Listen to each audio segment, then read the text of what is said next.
It's not at all uncommon these days to see a headline in the news that says something along the lines of "man shot by police while at the park" or something. And I see so many people having sort of this knee-jerk response to that, where they just immediately start labeling the police as these murderous tyrants that go around killing people for no reason, which is rather absurd if you ask me. And then they take to the streets and start causing all this chaos and destruction.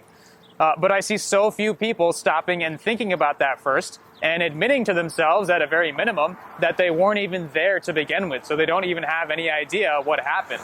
And so for that reason, to avoid all that chaos and destruction and to avoid acting on misinformation and believing falsehoods, it's imperative that you think objectively rather than subjectively. So in this video, in a few short words, let's take a look at what that process looks like. So the very first thing you've got to do whenever you come across any kind of information is to maintain a neutral stance. As in, you don't support one side or the other of the argument, but instead you just don't have an opinion yet because you haven't had enough time to think objectively about it. And I think this is very difficult for many people to do because they'll get approached by somebody else and ask what their opinion is, and if they respond with the fact that they're just neutral, then they'll get labeled as the bad guy, and those people will say, well, if you're not with us, then you're against us. But that's not true at all, and you've got to have the confidence to stand up for the fact that you're still neutral, and you have to have the confidence to not give in to that peer pressure and say, look, I'm sorry you feel that way, but I can't just believe something because you want me to. The next four things I would generally categorize as the part where you are gathering all the information that you can, right? Doing your own research.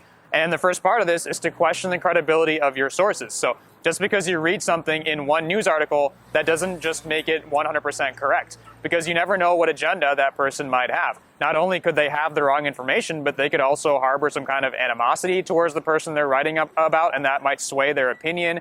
They could be going after viewership by just causing controversy wherever they can. Or they could just have a political agenda that they want you to rally behind. So read multiple news articles, talk to multiple people, instead of just believing the first thing that you hear from the first source that you receive it from. Another crucial piece of gathering information is to ensure you are gathering complete information, right? Account for context. Especially in this day and age when people can record things with their phones, it's rather convenient sometimes when somebody just shows you the last 10 seconds of what happened and then they try to fill in the rest of the blanks for you. But you can't believe that just at first glance. You have to seek out the entire video, watch it from start to finish so you can understand why what happened happened, the events leading up to it, and how it resolved itself. And speaking of the why behind the what, correlation does not equal causation, and that's the next piece of this. Just because a variable is present in a situation, that doesn't just mean that it automatically caused the outcome to happen. In order to determine that confidently, you need some kind of scientific experimentation where you eliminate all the other variables and you prove beyond a reasonable doubt that this one variable always causes that other outcome to happen, that it always occurs regardless of whatever else is present.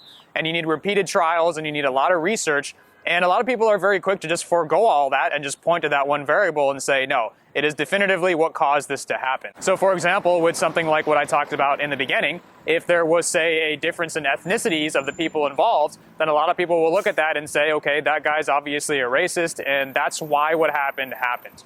But my response to that is you can't implant yourself in somebody else's mind and just know exactly what they were thinking. That's rather presumptuous. But the fact that you came to that conclusion so quickly tells me that you're not believing something because it's actually true. Instead, you're believing it just because you want to. And speaking of believing things just because you want to, that brings me to the last bit of this, which is think with logic and not with emotions. Because I hate to break it to you, but as much as you might want something to be true, that doesn't just automatically make it true.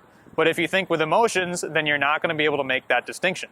So, for example, if the thought of something makes you angry, and that anger is an excuse for you to go out there and proclaim yourself to be some kind of self-righteous warrior for justice, then you're going to interpret information in a way that makes you angry so that you have that excuse. And you're going to ignore everything else that proves you wrong. So in other words, you are a victim of confirmation bias, where you know you want to believe something, you have some kind of preconceived notion, and you only interpret information in a way that proves you right, and you ignore everything else that proves you wrong.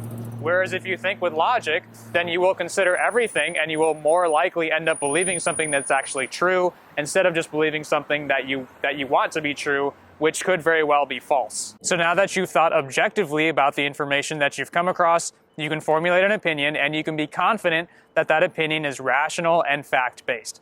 So I hope this was helpful for you. Try it out next time you get a chance. Let me know how it works for you, and I'll see you in the next video.